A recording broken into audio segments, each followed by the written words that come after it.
Today I'll be showing you how to make my Michael Myers coveralls from Halloween Kills for a budget of only $25. So let's go ahead and jump straight into the video.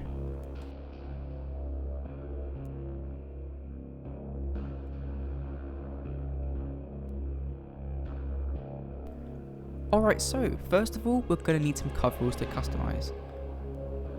For me, after searching the internet, I found these Port West navy blue coveralls, which seem to look pretty accurate to the ones Michael Myers wears in Halloween Kills, so I quickly ordered them in my size and waited for them to arrive. This took the majority of my budget, coming in at $20 out of the $25, but to be fair, you do need coveralls in order to do this process anyway, so I quickly ordered these.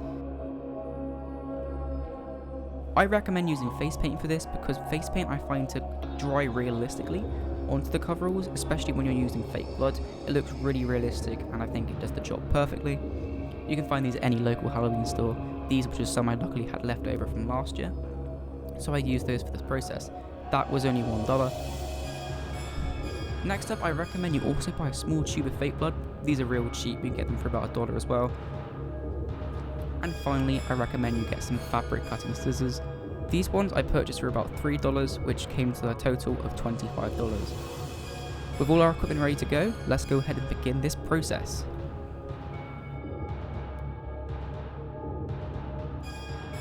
Alright, so yes, as you can see here, the first thing that I did was cut out the bullet holes on Michael Myers. There are 3 on the front, 2 on the chest, and 1 right below it. I really found that you do not have to do exactly perfect circles. As soon as the fake blood goes on there, it's going to look really good.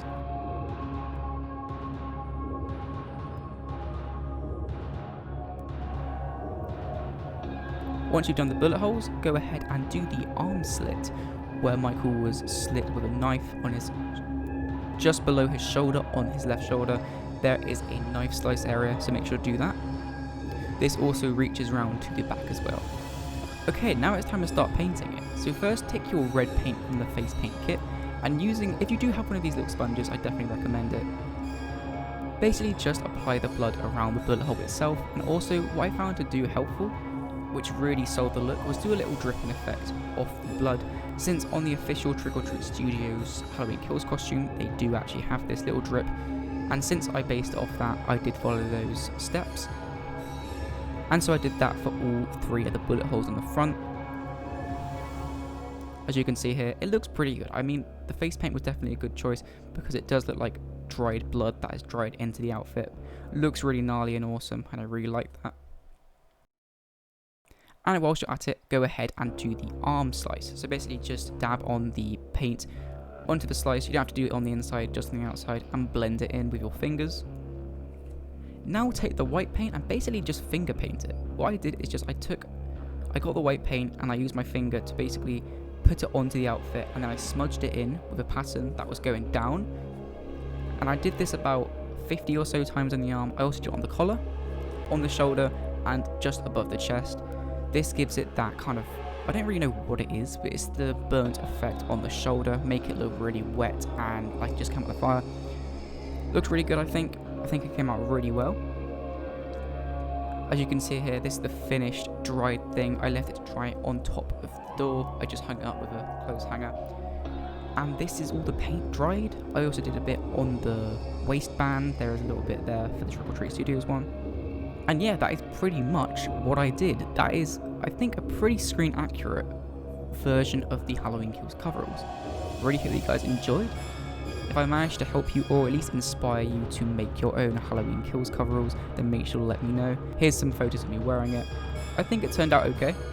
Definitely not the most screen accurate, but I think for only a small budget, $25, it did definitely do the trick. And now for a treat for those of you who stuck around to the end of the video. I'm attempting to see what happens if you were to actually burn Michael Myers' left shoulder. It did not go well. But for those of you who might wonder what happened if I actually tried to do this myself, I did it for you. Please do not attempt this at home. It was a controlled environment for YouTube's monetization policies. It was a controlled environment, no one got hurt. I had a watering can on standby. But these are the results regardless of what happens when you try to actually burn it yourself.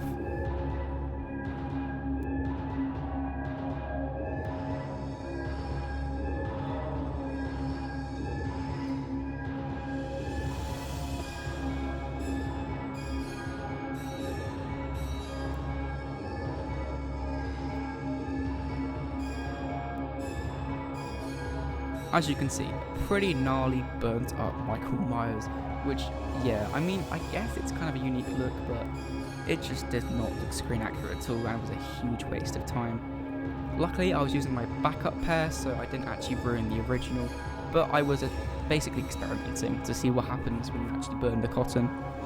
Don't do this at home, please. It's a huge waste of time. I really hope that you enjoyed. I'll see you guys next time.